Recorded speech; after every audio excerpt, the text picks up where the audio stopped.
been hard enough for me to keep track of who's at which guard spot, center spot, all that movement on the interior line. What's it like for you? I think it's awesome. As a guy for the last 5 years has played multiple positions, I think it makes you a better football player. It's really easy to understand the scheme when you see it as a whole offensive line, as opposed to just your position and just saying, I got this guy, or I got to cut off that guy, or I got to slide this way. I mean, I benefited a lot from early on forced to be playing center and understanding, offense from kind of the ID standpoint and kind of the middle of the line. So I think it's great for everybody. It's good for me to stay up on, center reps as well. Easier for you, though, than maybe some of the other guys because you've been here longer? I mean, I would think if you were a rookie coming in doing that, it would be a lot more difficult, wouldn't it? I think, with each year you get more confidence, and it's not that it's hard to do. I mean, it's all our jobs, but you definitely get more confidence flipping sides, or, you just have a bigger bank of reps when you go from right to left or center to guard. You've seen more things, and we have the benefit of, I think, playing against the best front five. So we've got some guys who will make you better every day. Speaking of the stuff like IDing when you had to play center, how's that going with Josh? I know sometimes with a young center, maybe sometimes a lean on his veteran guard as far as like making sure the IDs are right and things like that. He's doing exceptional. He's stepping right in, letting it rip, making his calls, and I think now is a time for us to not step on his toes and not try to do anything, because we've got time to, work out these kinks. Time for him to feel, his voice in the line of scrimmage, him to feel his interaction with Aaron, and sometimes to maybe overdo it and realize he needs to do less, or sometimes to do, when he does less, he needs to do more. Going back to moving around, was there ever a time where you changed in the middle of the game or whatever, and you go from left to right, and you still take steps from the right rather than the left, or just get mentally caught up? I mean, it hasn't happened to me. I think sometimes when you look, if you look to your left, you see a left tackle, to, put your left hand down and put that left foot back. Or if you look to your right, you see a right tackle, right hand down, right foot back.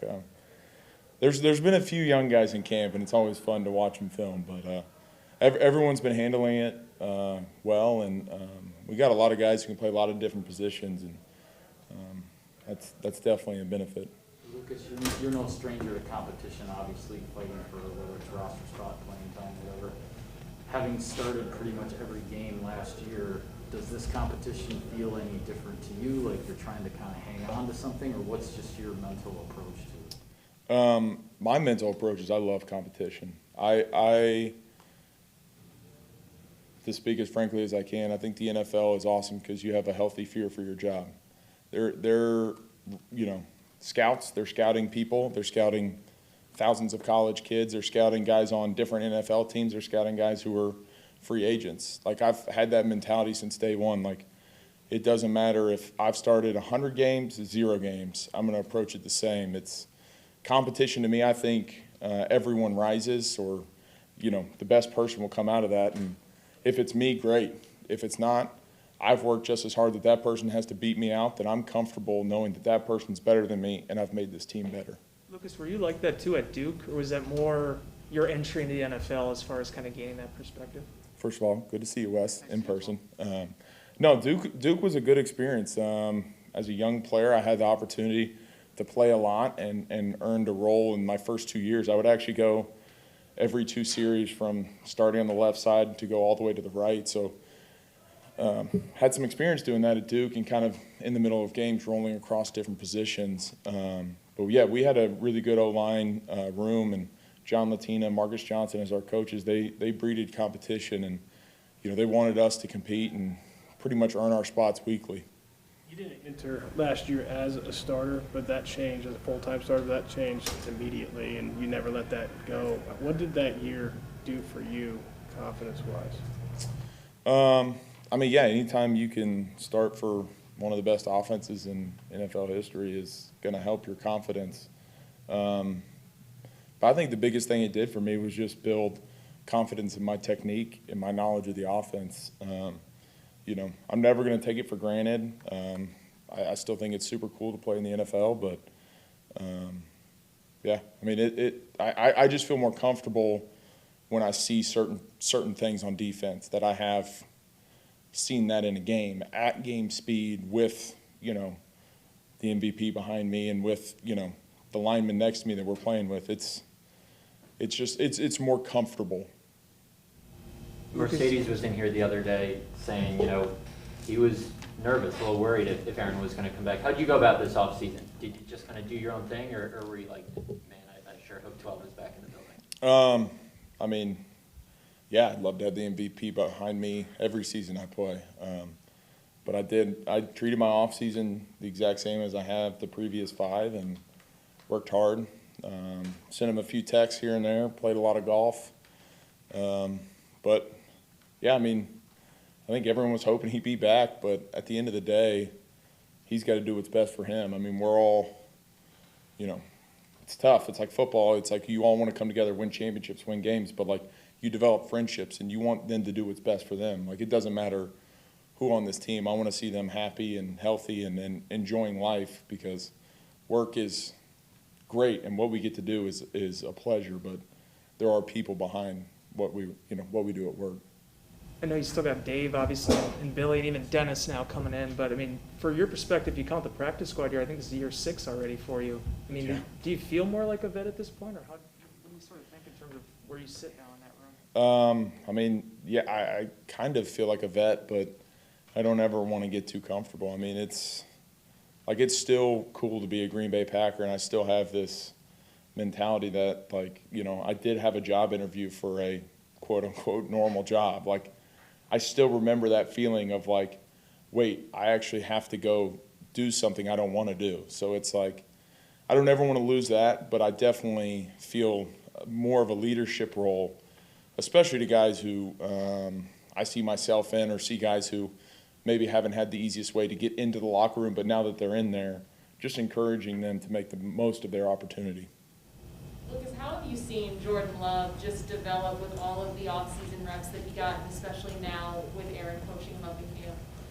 Yeah, you know, it's funny. I was talking to him in pre-practice today just about how things are going, and he seems so calm this year. You can tell that he's picking up on everything, and I think those OTAs reps were crucial for him. I mean, it's just a ton of reps to say the cadence, say the, you know, play call, go through things, you know, hit strikes on quick stuff, and yeah, so I think he's handling it well. I mean, we were just talking today about all you have to do is not make the big mistakes. It's about consistency. It's about showing up day in and day out. And he says, you know, we've all got the best model for that. I mean, Aaron never makes mistakes. That's what makes him so great. Like, yes, he's talented, but he's so smart with the ball and so smart with his teammates and encouraging and putting us in the right position. So he's been good.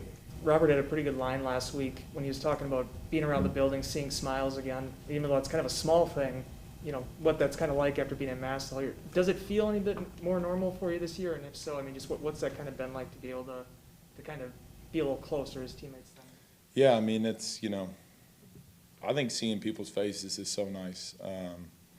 I'm a big, I don't know if energy guy's the right word, but like I feed off my teammates, and just to walk around and see everyone, you know, from Andy Gruber to, you know, Brian Engel to Adam Corzin to, you know, Patrick Taylor or Into, my locker mate. Like I get to see all these people and really see how they're doing on that day without asking how they're doing. And like that's the best part about us being in our little mini bubble, I guess you can say, is that, you know, we get to like be us as yeah.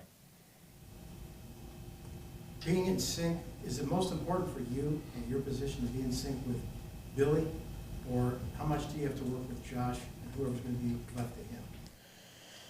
I think we got to be in sync with everybody. One of the better things that Coach Stanovich does with us is when he coaches one of us, he's coaching all of us.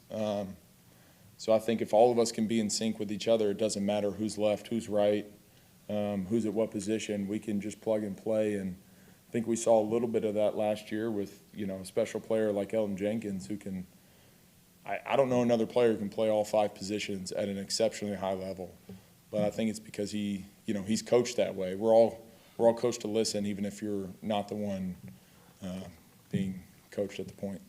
As an offensive lineman, your back's obviously to the quarterback. Can you tell any difference, even if it's blind, blocking for 12 and blocking for Jordan? I don't think so, because I like to trust my techniques and try to play, my game. I would say quarterback, everyone's got their own mechanics, everyone's got their different ways that their body moves, but inside our offense, just try to play with our techniques and try to play inside my game. Anything else from in the room? All right, Sarah, let's go to Zoom. Hey, we just have one, Scott Brodsky. Family night is such a unique practice, such a unique experience. What do you like about that? How excited are you to be able to have that in front of the fans again? Yeah, I'd say, heading into this year not having it, like I'm looking forward to family night. I can't tell you how many stories I've heard of people who can't make it to games, but they can make it to family night. And I think the longer you stick around, the bigger you realize that night is. For the people who can make it during the season, they're excited to come and get a preview. But for the people who can't make it during the season because of the whole waiting list thing, like that's their time to watch us in Lambeau. Like I feel a sense of ownership to put on a show for them. You don't let them really experience what Lambeau is, because now heading into year 6, like not a lot of stadiums have the juice that we have here. So super excited to have the fans. Hopefully it's I think the Jumbotron Max is like 77, 78,000. So hopefully we fill it out to that and get a good roll out the barrel.